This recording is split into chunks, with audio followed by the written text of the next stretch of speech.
한 구원자라는 제목으로 하나님 말씀 전하도록 하겠습니다. PPT 좀 띄워주시겠습니까? 네, 한 구원자라는 제목으로 말씀 전하겠습니다.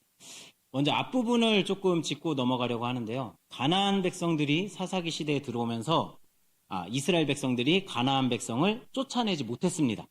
그래서 이 가나안 백성과 이스라엘 백성들은 서로 섞이기 시작했고, 이스라엘 백성들은 하나님을 섬겨야 되는데 우상을 더 숭배하기 시작합니다.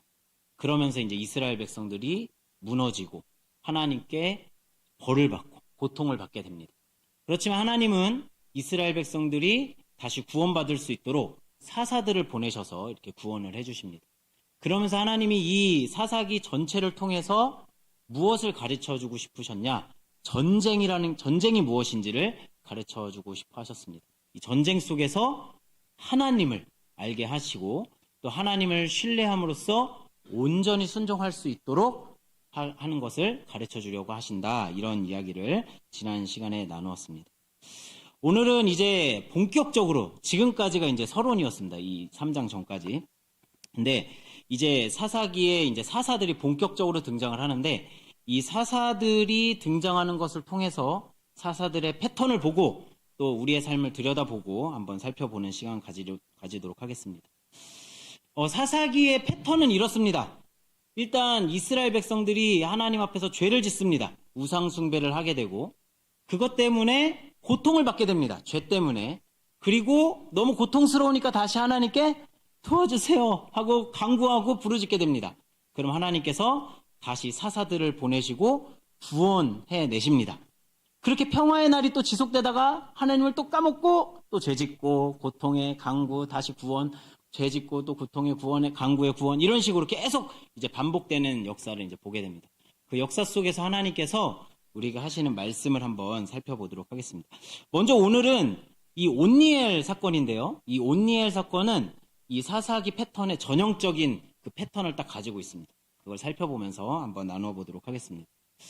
먼저 이스라엘 백성들이 3장 7절에 보면 이렇게 기록되어져 있습니다. 같이 한번 읽어보겠습니다. 시작. 이스라엘 자손이 주 하나님을 저버리고 바알과 아세라를 섬겨 주님께서 보시기에 악한 일을 저질렀다. 네, 이스라엘 백성들이 지금 무엇을 섬기죠? 바알과 아세라를 섬깁니다. 이 바알과 아세라는 풍요의 상징이라고 했습니다. 이 사사시대의 이스라엘 백성들은 뭘 쫓아갔냐면 풍요를 쫓아갔습니다. 편안한 걸 쫓아갔고 자신의 어떤 안위를 쫓아갔습니다. 지금 이 시대와 좀 맞아떨어진다고 생각을 하는데, 저희가 지금 자본주의 시대에 살고 있습니다. 공산주의를 사시나요? 북한으로 가셔야 됩니다. 자본주의 시대를 살고 있습니다. 자본주의라는 말 뜻 자체가 뭐죠? 돈이 근본, 물질이 근본이라는 뜻입니다. 그래서 이 시대에는 가만히 봐도 돈이 최고의 가치인 것을 우리가 알 수가 있습니다. 그래서 요즘 사람들이 이런 말을 자주 합니다. 경제적 자유. 많이 들어보셨죠? 좋아하시나요? 경제적 자유. 저도 좋습니다. 근데 이 경제적 자유를 쫓아가기 시작하면서 사람들이 주식, 코인 이런 것을 집착하기 시작하고 그것에 삶이 좌지우지 되는 것을 볼 수가 있습니다. 다 돈 어떻게 하면 벌까? 어떻게 하면 편하게 살까? 이것에 포커스를 맞추고 있는 것 같습니다. 주식 자체가 나쁜 것은 아니지만 우리의 마음 자세가 나쁜 거죠.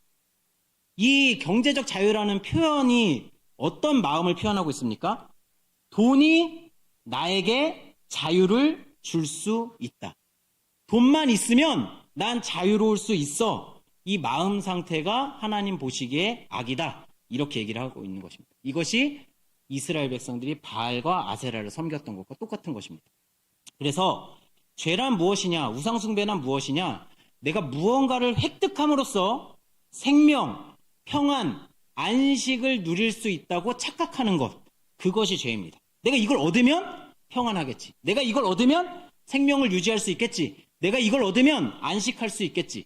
그리고 그것을 자꾸 탐닉하고 향유하는 것, 이것이 이제 죄라고 할 수가 있습니다. 우상숭배를 할 수 있습니다. 술도 마찬가지죠. 술 좋아하시나요? 그렇죠. 네라고 하시면 안 됩니다. 저는 술을 좋아했던 적이 있습니다. 제가 언제 제일 좋아했냐면 제가 대학교 1학년 때가 한일 월드컵 때였습니다. 2002년. 그때 얼마나 그 대학과 우리나라 전체가 악마가 됐잖아요.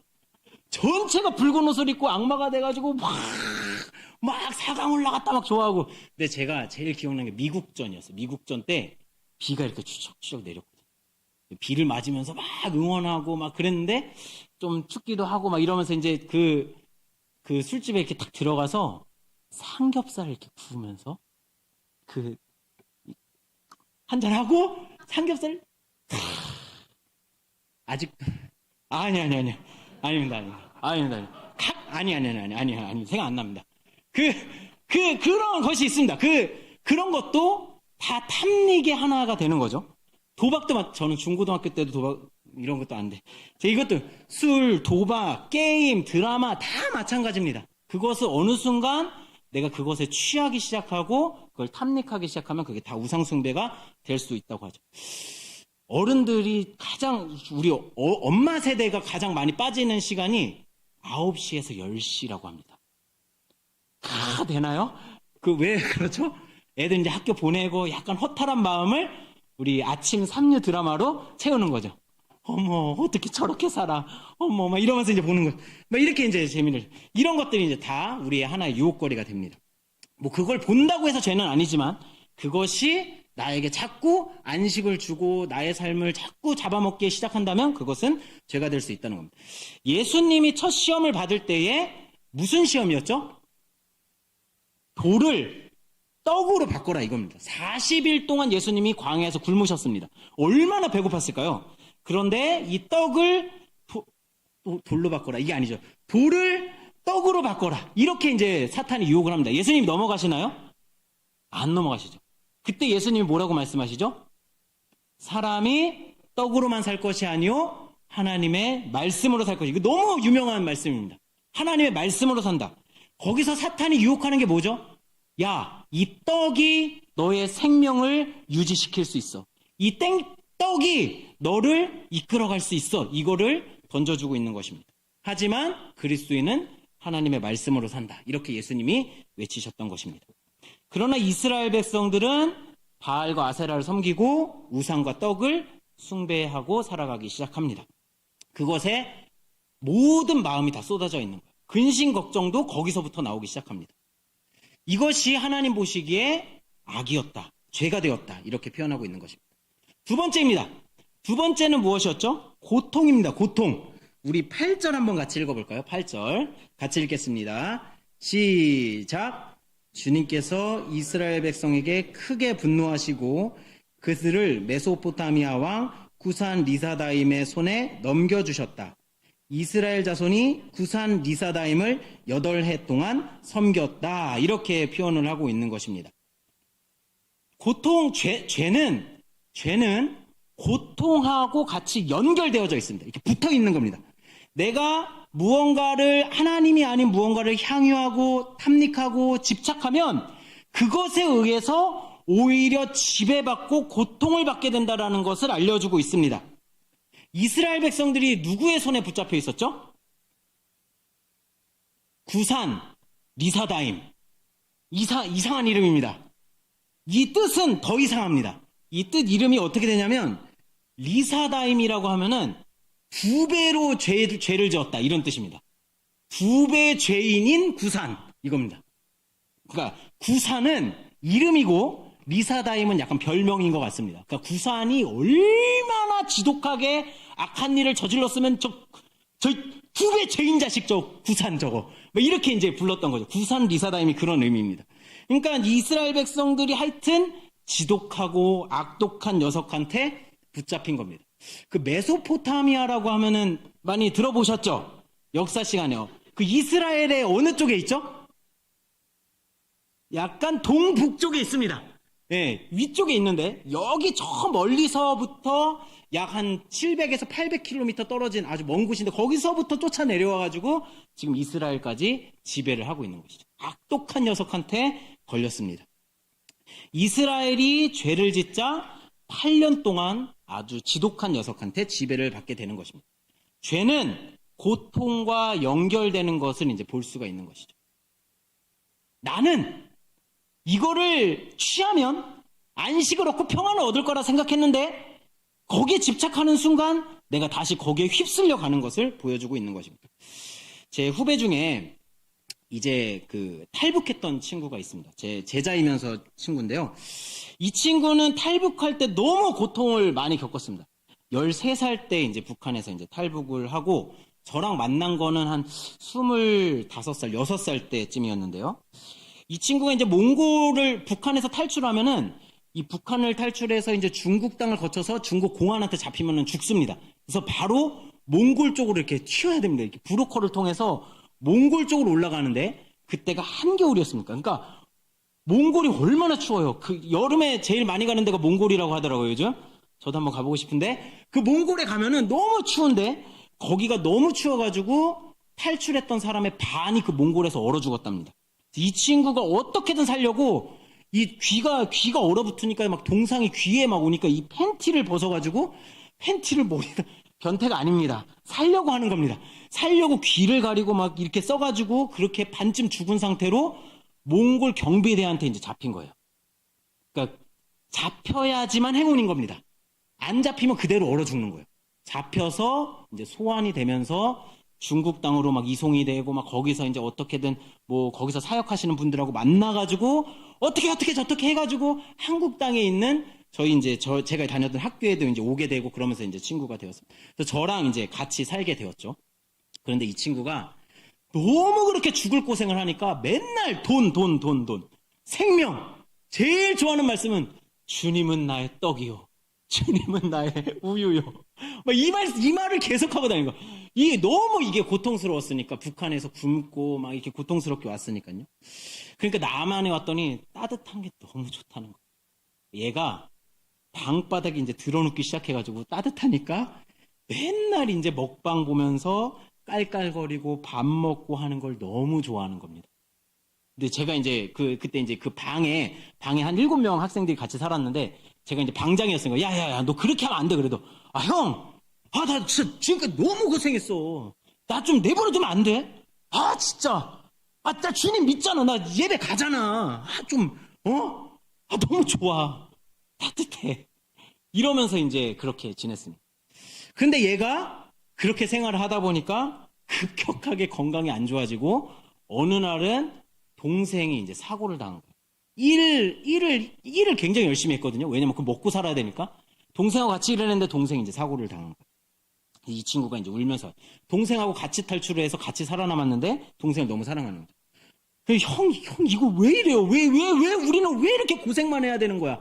그러면서 이제 저를 찾아온 거예요. 이 친구가 먹고 싶어 하는 빵, 떡, 자기가 이거 취하면은 행복할 거라고 생각한 것들에 당하는 것을 이제 보게 되는 것이죠. 이 뒷이야기가 있습니다. 뒷이야기는 조금 있다가. 궁금하시죠? 네. 하나님께서는 하나님이 아닌 다른 것을 쫓아갈 때 그 쫓아가는 것에 의해서 더 고통받게 만드시는 겁니다. C.S. 루이스가 쓴 나니아 연대기라는 책이 있어요. 이게 영화로도 나왔습니다. 그 중에 이제 3편이 새벽 출정 후의 항해라는 그런 책인데요. 이 C.S. 루이스가 굉장히 유명한 기독교 작가잖아요. 여기서도 이제 그 이야기를 나누는데요. 이 새벽 출정 후의 항해에서 아주 탐욕적인 유스타스라는 친구가 하나 나옵니다. 저기 이제 맨 뒤에 있는 세 번째 있는 친구예요. 얘는 아주 탐욕적이고 막 친구들 괴롭히고 하여튼 막 못된 짓만 골라서 하는 막 그런 애입니다. 근데 얘가 이제 함께 여행을 떠나게 되는데 어떤 섬에 이렇게 도착을 하게 됩니다. 그 섬에 봤는데 황금이 막 놓여 있는 거야.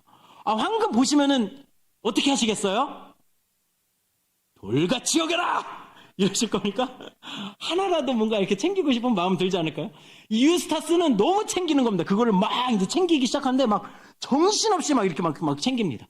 근데 어느 순간 자기 막 보는데 자기 손이 점점 막 뾰족해지고 막 비늘로 덮이고 막 이렇게 변하는 거예요. 뭘로 변했는가 봤더니 나중에 이제 용으로 변하게 됩니다. 저주에 빠진 끔찍한 용으로 변해서 돌아오고 싶어도 돌아올 수 없는 괴물로 변해버리는 거죠. 물론 나중에 이 나니아 연대기의 주인공인 아슬란이 와서 이렇게 구해주긴 합니다. 그렇게 됩니다. 우상은 그냥 우상숭배로 끝나는 게 아니라 그 우상숭배가 다시 우리에게 고통으로 다가오게 된다는 겁니다. 제가 술을 좋아해서 술을 너무 많이 먹었더니 밖에서 자는 역사가 일어났어요. 노숙을 하고 경찰서에 끌려가고 막 이런 적이 있었습니다. 그렇게 우리에게 다시 고통을 주는 거죠. 이런 상태가 되면은 이제 세 번째입니다. 이제 고통이 극해지잖아요. 그러면 세 번째 단계로 넘어가겠습니다. 이제 너무 고통스러우면 부르짖는 상태가 됩니다. 도움을 요청하는 것이죠. 9절을 한번 살펴보겠습니다. 9절 같이 읽겠습니다. 시작. 주님께서 다시 읽겠습니다. 죄송합니다. 시작.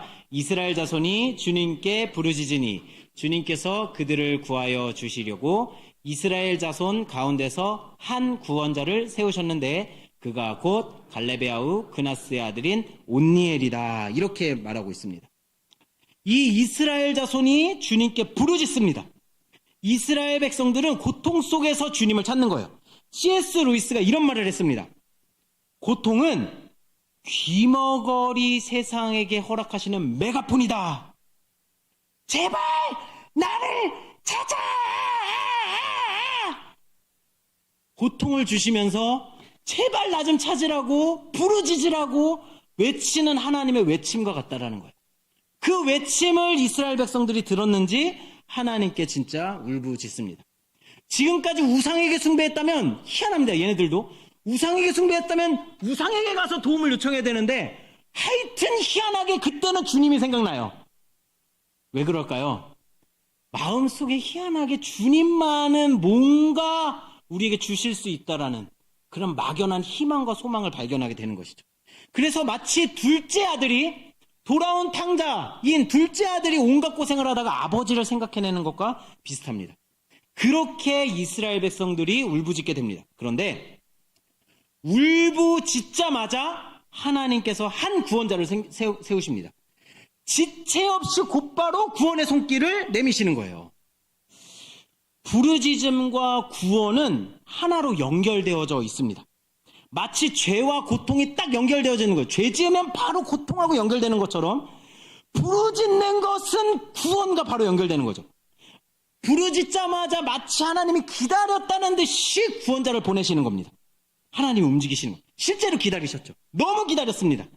하나님은 우리가 죄로 인하여 고통을 받고 있을 때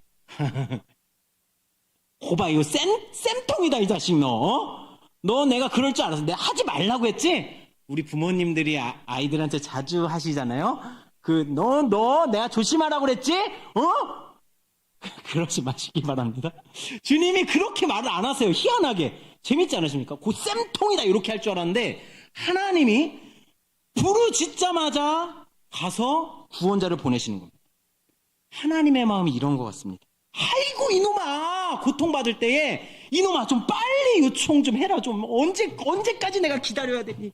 막 기다리면서도 침묵하시면서도 발을 동동 구르면서 너 빨리 좀 나 좀 봐 좀 언제 볼 거야. 그렇게 기다리시고 있는 것을 보게 됩니다. 하나님은 왜 이렇게 기다리실까요?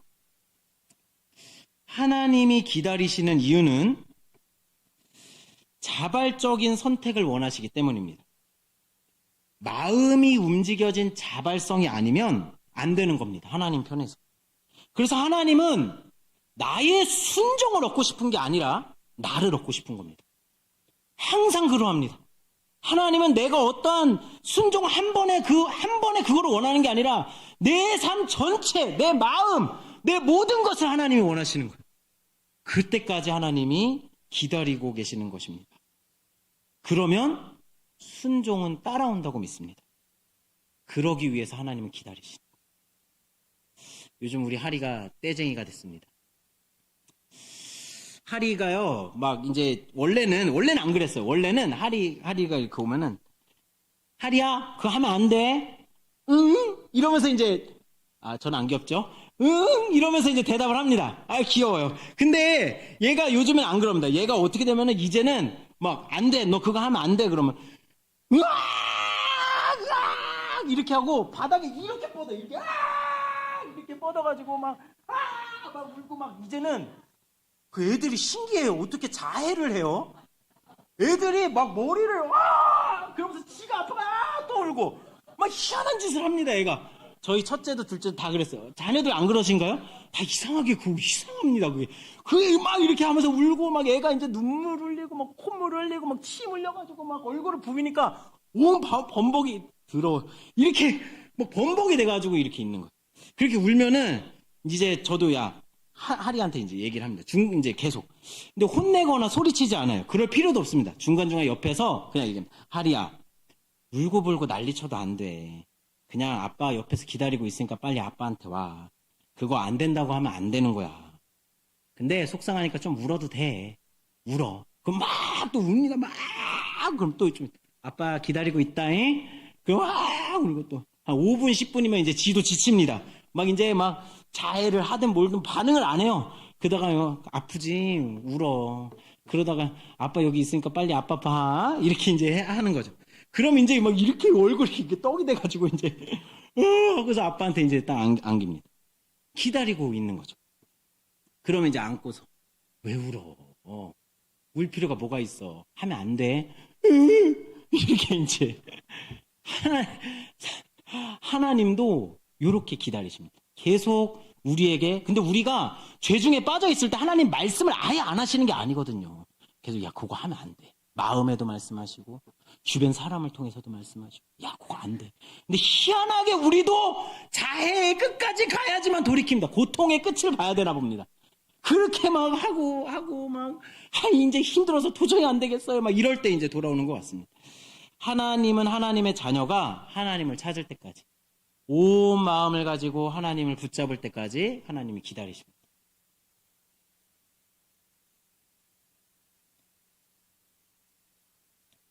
우리의 삶에도 우리가 알게 모르게 우리의 마음속 가운데서 죄악들이 이렇게 피어납니다. 그게 잘못된다라는 거 알지만 잘 안 고쳐지는 영역들도 있습니다. 그렇지만 하나님께서는 기다리시고 또 고칠 때까지 또 돌아보시고 우리가 올바르게 세워갈 수 있도록 하나님 도와주시는 분이십니다. 우리가 계속해서 부르짖고 있다면 하나님은 우리의 삶을 계속 바꿔가실 것입니다. 네 번째, 구원입니다. 그래서 한 구원자를 세우십니다. 이 한 구원자는 갈렙의 아우 그나스의 아들 온니엘이었습니다. 온니엘은 이미 유명한 사람이었습니다. 그렇지 않습니까? 다른 지파들이 다 실패할 때 유다 지파들을 다 끌고 유다 지파의 대장으로서 유일하게 승리를 이끌어냈던 사람이었습니다. 기랴셰벨이라는 곳에 가가지고 팍 쳐부수고 윗셈 아랫셈 다 취하고 하여튼 잘 살았던 사람입니다. 그런데 이제 10절에 보면 이렇게 기억되어져 있습니다. 10절 같이 한번 읽겠습니다. 시작. 주님의 영이 그에게 내리시니 온니엘은 이스라엘의 사사가 되어 전쟁터에서 싸우러 나갔다. 주님께서 메소포타미아 왕 구산 리사다임을 온니엘의 손에 넘겨주셨으므로 온니엘은 구산 리사다임을 쳐서 이길 수 있었다. 온니엘은 이렇게 성령의 부음을 받고 한시적으로 성령의 기름을 부음을 받고 특별하게 사사로 임명이 됩니다. 그리고 2배의 죄인이었던 구산 리사다임을 무찌르고 이스라엘에게 평화를 가져다 줍니다. 이제서야 이스라엘 백성들이 깨닫게 되는 거예요. 하나님이 우리에게 참 평화와 안정을 가져다 주시는 것. 떡이 아니구나, 돈이 아니구나, 다른 게 아니구나, 하나님이구나. 이것을 깨닫게 되는 것이죠. 이스라엘 백성들이 하나님께서 이 4가지 패턴으로 이렇게 다루시는 것을 이제 볼 수가 있는 것입니다. 하나님께서는 우리가 부르짖을 때 구원자를 보내시고 우리에게 구원을 허락하시는 줄로 믿습니다. 여기까지 다 아는 내용이시잖아요. 한 발자국 더 나가고 싶습니다. 한 구원자입니다. 이렇게 죄 많은 이스라엘 백성을 위해서 하나님께서는 한 구원자를 세우셨습니다. 어떻게요? 한시적으로 성령을 보내셔서 구원자로 세우셨습니다. 그럼 우리는요? 우리는 성령을 아예 가지고 있는 존재입니다. 성령이 우리와 365일 24시간 매 초마다 함께 하고 있습니다. 하나님께서는 우리를 온니엘처럼 한 구원자로 부르고 계시는 것입니다. 하나님은 구원의 도구로 교회를 구원의 도구로 삼으십니다. 홍수 시대에 사람들은 다 멸망해 가고 있는데 하나님은 교회, 방주라는 교회를 지어서 사람을 구원해내시고 하나님의 백성들을 이어가셨습니다. 노아라는 사람이 은혜를 입었습니다. 모세라는 사람이 은혜를 입었습니다. 여호수아가 은혜를 입었습니다. 사사가 은혜를 입었습니다. 성령을 받고 악해져가는 세상 속에 구원자로서의 역할을 해냈습니다.